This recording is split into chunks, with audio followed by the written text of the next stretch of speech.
going on, everybody out there? This is Popular Stranger, and we are back at you again today with another episode of the MUT Market Watch. We took a couple weeks off from doing this series, but if you're new to the channel, usually each and every Saturday we go over the current state of the MUT Market. I mean, I've been dropping market videos throughout the last couple weeks anyway, but this is officially titled the MUT Market Watch, and the MUT Market is starting to trend downward, so we're going to talk about some of the main things that you should be doing. We've updated the Training Point spreadsheet to take a look at those values. We got a lot to talk about. Let's get on into it. So if you were unaware, I'm not going to go through all of the content, but right now in packs, we have 3 limited time cards. Tributes to Luke Kuechly and Antonio Gates, and then a legend, Jon Runyan, 96 overall. And speaking of Jon Runyan, not that a right tackle is really going to be a great selling point. It's more so about me, but if you guys want to come through, hang out, we did pick up the Jon Runyan. I just got to, pump myself up a little bit here. Come check me out on Twitch later tonight. I will be live streaming some Weekend League. Looking forward to it. We are 6-0 right now. Did not play it all yesterday, so I'm sure the sweaties will be coming, but we should be streaming for some hours tonight. So come through, hang out, probably about 8 p.m. Eastern time, shortly after this video goes live. All right, so back to this. So because there's 3 limiteds, and the Kuechly and Gates are pretty good items, people are opening packs for them. That's driving prices down, and it was dark times in the MUT Market a couple days ago. Prices were up. Team of the Year came out. Team of the Years are not in packs, so the only way to really get them was through sets and that that free pack that everybody got one shot at. And it was dark times, like I said. Prices were way up. We're talking, 97 Aaron Donald was like 700K. Russell Wilson was, a little under 600K. Even the 96 overall Team of the Years were resting between like 400,000 and 500,000.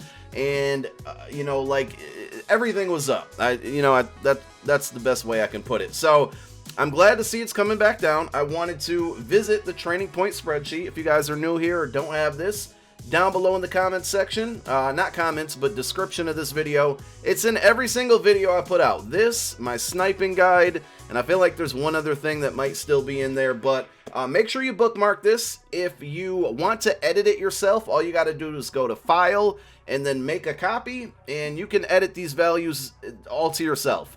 So you can figure out the Training Point, coin per Training Point on a card that you might be buying right away, and that's pretty cool. I intentionally left 80s through 87s blank because they're just not good rates right now. In fact, 80 and 81s might still be up. I wanted to take a look at that in this video.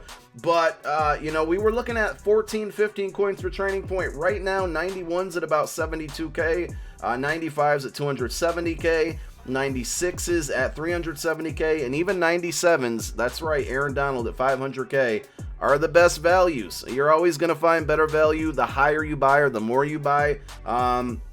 And like I always say with this, that average cost section, I want you to shoot for values under that. Try to beat that price. That's, the lowest average that I find as I go through each overall and each position through that overall. That's kind of the most common low number that I find, but you can definitely be patient on the auction house and find some cheaper numbers. So what do you do when the market is down? Well, there's quite a few things, but I think it's broken down into 3. Number 1 is buy cards for your team. A good question that came in yesterday during MUT Mailbag, if you missed that, go check it out, was, I'm looking to upgrade my team. When's the best time to buy cards? Well, it's always the night before a promo, because when night before a promo happens, people are dumping their cards left and right, preparing for the new items, and, they're really selling themselves short. Saturdays are a great time to buy cards, and when the market's down like it is right now is a great time to buy. So if you take a look at some of the solid Team of the Year cards, they're about 360K. A lot of the 96s. Now, if we take a look at maybe like a George Kittle, where I paid 500K for him, he's all the way down to 370K. So I could have been patient, waited a couple days. Don't do what I do. Sometimes I am, I think I'm pretty frugal with my coins, but I'm also impulsive and will buy cards when I really want them.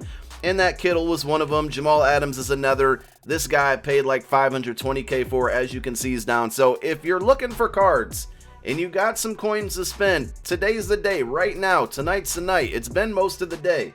And some of those values on that spreadsheet might change a little bit, but it looks like at least for the 96s they're holding.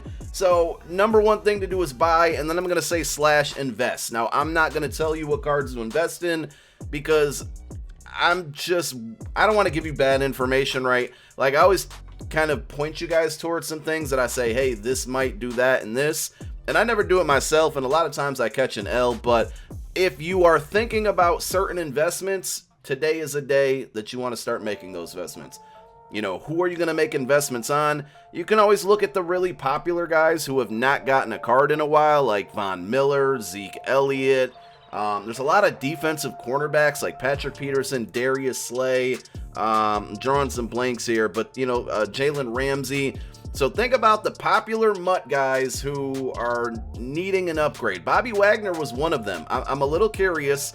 Another great question from MUT Mailbag the other day was, I've invested in a bunch of Bobby Wagners, and if the guy who did that is watching this video, let me know how you made out. I'm really interested. I don't really know what his price may have gone up to, but Bobby Wagner got a card today, and I would imagine that his MUT Hero card probably spiked in price. It's not crazy expensive, not as much as I really thought it would be, but I'm guessing that if you made an investment in a Bobby Wagner because he's a popular guy, it probably would have paid off today. Maybe not so right now, but probably when that card was first announced last night and probably early this morning. So buy / invest is definitely number one.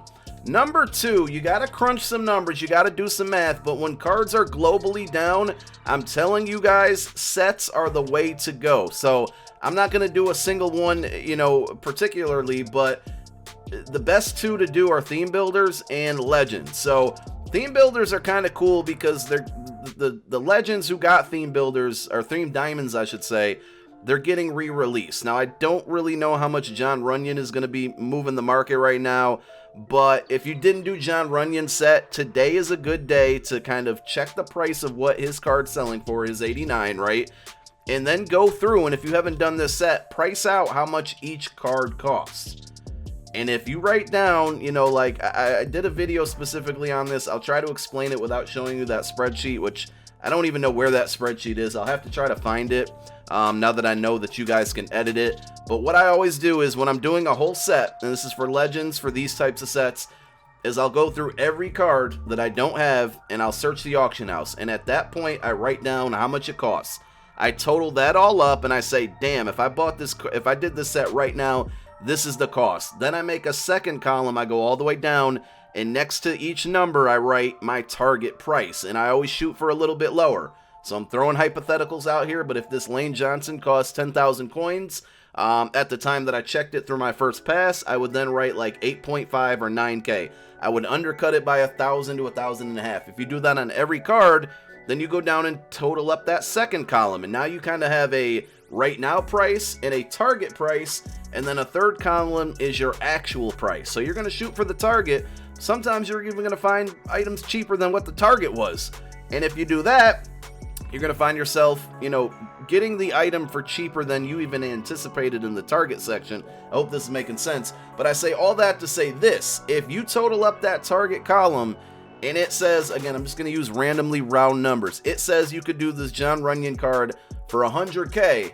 And then you look on the auction house, you look on Mutthead, and he's selling for 150K.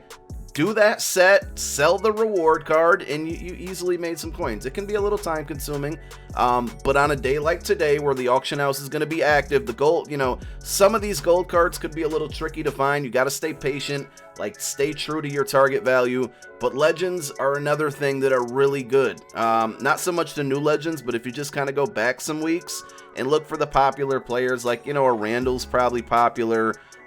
Keith Bullock is a card that people like to use. All the running backs are probably going to be helpful, even though, a lot of people do like to just use Eric Dickerson.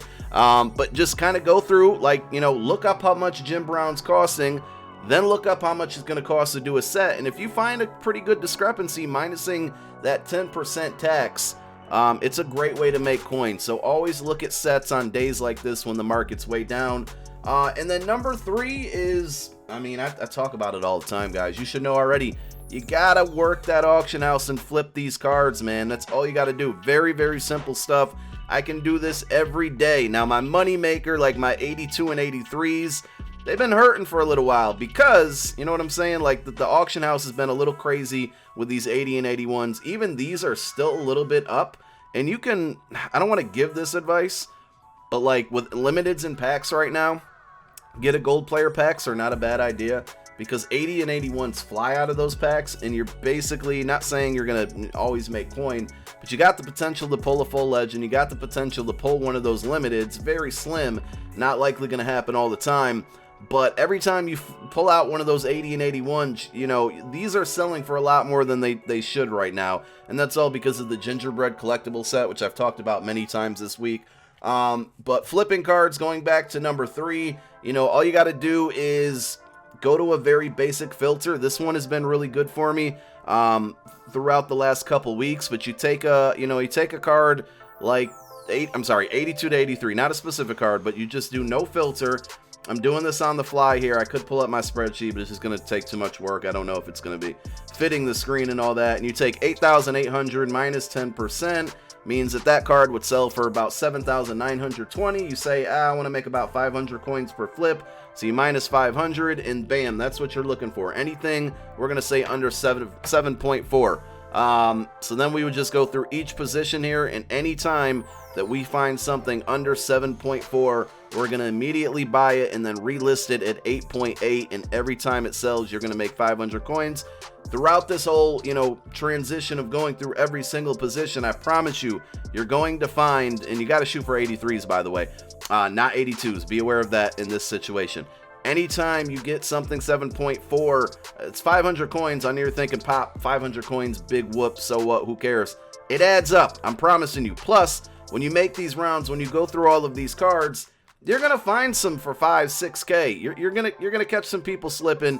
It happens for me all the time. You can also filter to avoid accidentally buying an 82 like I possibly could have did. You can filter by playoffs. Now, all positions are not there, but as you can see, we filter by playoffs, and bam, we found a 7.3 right there. Relist it for 8.8. We just made 600 coins in a minute, basically. Or actually, 2 cards, about 1,100 coins in about a minute. So it adds up. I promise you it does. Go through my previous videos and make sure you check out my sniping guide. There's one that I put out maybe 2 weeks ago on a Saturday that basically talks about flipping these playoff cards, and I'm sure they're very, very, you know, good to flip right now. Look, 6.5, bam, easily. Just made another, what, like 1,100 there on one card.